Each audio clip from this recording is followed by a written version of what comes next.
Please permit me to express my gratitude in welcoming you to the 12th anniversary lecture of Real News Online Magazine, Standing on Existing Protocol. We appreciate your sacrifices, contributions, and invaluable support, especially in these precarious times and as the year's activities draw to a close. To this important lecture and the discussions. Real News boasts of a crop of seasoned journalists who believe strongly in the tenets and ethics of the profession. We can proudly say that we have done our part and will continue to do so with the highest sense of responsibility. Real News Magazine is all about investigative, robust, and excellent journalism. We are your development partners, and together we will build a strong and varied society where all will be free and happy to live and invest in. Africa's population will reach 2.5 billion people. That's what statistics are saying by 2050, and will constitute what is expected to be a quarter of the world's populace. According to studies, sub-Saharan Africa will soon be the only place with birth rates at replacement level or higher. While major economies like China, the US, and Europe are expected to see major demographic decline. It's even said that as early as 2030, 250 million Africans are expected to unlock $3 trillion in consumer spending. So all is not negative. There is something that Africans can look forward to. They can aspire to. So there are possibilities. In all this I have to put on the table, data shows that women and girls are disproportionately affected by these changes, with women dominating the lower tiers of positive growth and being the worst victims of negative changes, thereby perpetuating cycles of poverty. Our goal is for the face of a woman to no longer be seen as the face of poverty. We know, if we look at our National Assembly, Nigeria does not have up to 5% of women representation. And studies show that for any meaningful development, for any sustainable development, we need at least 30% of either sex being represented in the table.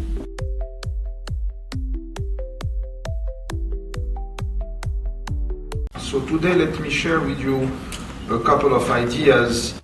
There's an explosion at the same time of agreements. I will refrain from using the word alliance, but agreements, partnerships.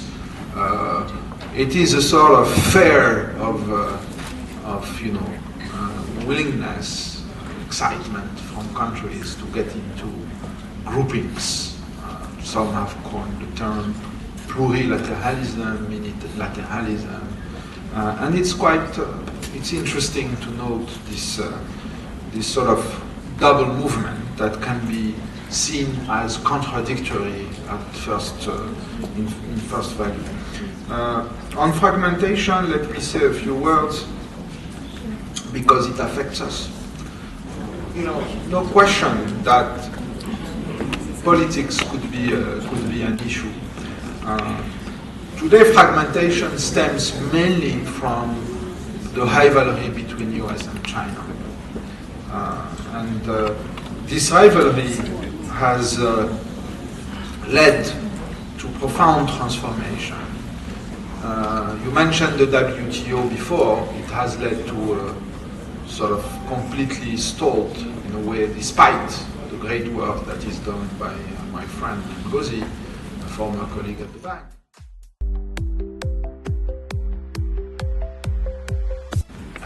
But I agree with much of what he has said as a keynote speaker.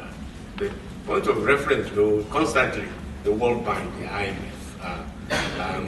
It's not something that is now globally acceptable as a framework, because frankly speaking, we've had all the prescription by the IMF and the World Bank over the years, and where has it gotten us? Now that I'm out of government, of course, I can speak a lot more freely.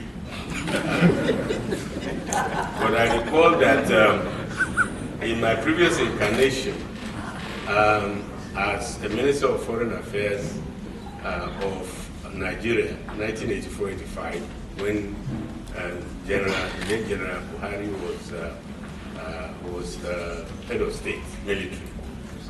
That administration rejected all the prescriptions of the IMF and the World Bank, because we felt that even then, 40 years ago, that it was time that we Africans define our problems and find our solution and develop our institution.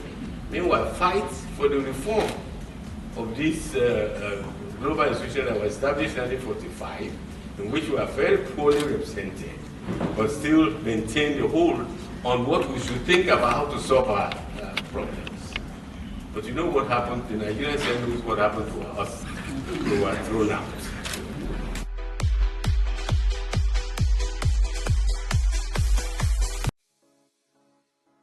First of all, the value chain of artificial intelligence, we have the designing part of it, we have the manufacturing, and then we have the testing, packaging, and assembly.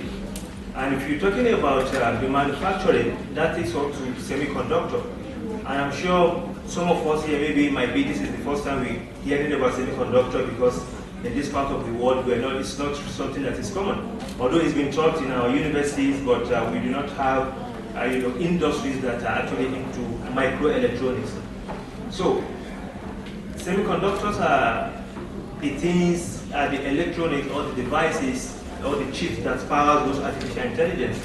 And it's so sad that these chips, these microelectronics, the raw materials are found in Africa, especially in Nigeria. I keep saying this, Nigeria is one of the few countries that I know that has a complete supply chain of any technological device in terms of raw materials. For instance, if you look at this mobile phone I'm holding here, it has, I think, 3 to 4 major raw materials, major components. You have the printed circuit board, which we call motherboard here, and then you have the microelectronics that are assembled on it, then you have this metal. So let me start with the motherboard. It will surprise some of us here that motherboard, the raw materials are actually found there in Nigeria. They are copper. And then if you look at the chip itself, it is a silica sand, which we have them in abundance in Nigeria. But what happened to these raw materials? No one is utilizing, no one is harnessing those potentials that have been there. Only we have the foreign countries coming to our country to extract those raw materials without adding any value and then export them, produce a finished product, and then we're all excited to use those products. So the next thing for us that we realize is to fully go into that semiconductor, because as I mentioned, that is the next thing, artificial intelligence. And artificial intelligence are built on those chips. And those chips are being produced and made from silica sand, and we all have them in most of those states in Nigeria and in other African countries. So overall, my comment is that Africa can play a critical role in these industries in terms of our demographic trends, the technological advancements, and the natural resources we have. We just need to harness them and then create an institution to make sure that all these things are being.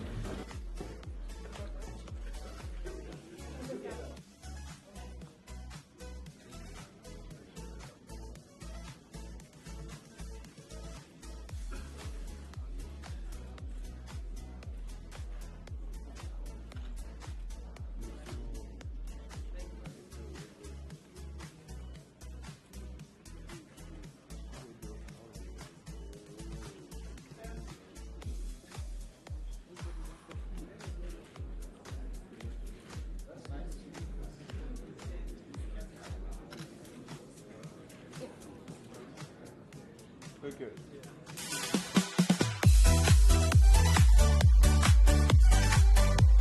a lot of people who don't know about the issues we are talking about, they now know about it. So what remains is, what do you do with the information that you have gotten from here? Because people say that information is power, and you cannot be saved by being ignorant. So what do we do with it? So the onus is now on the people to leverage what we have discussed here to better their lot.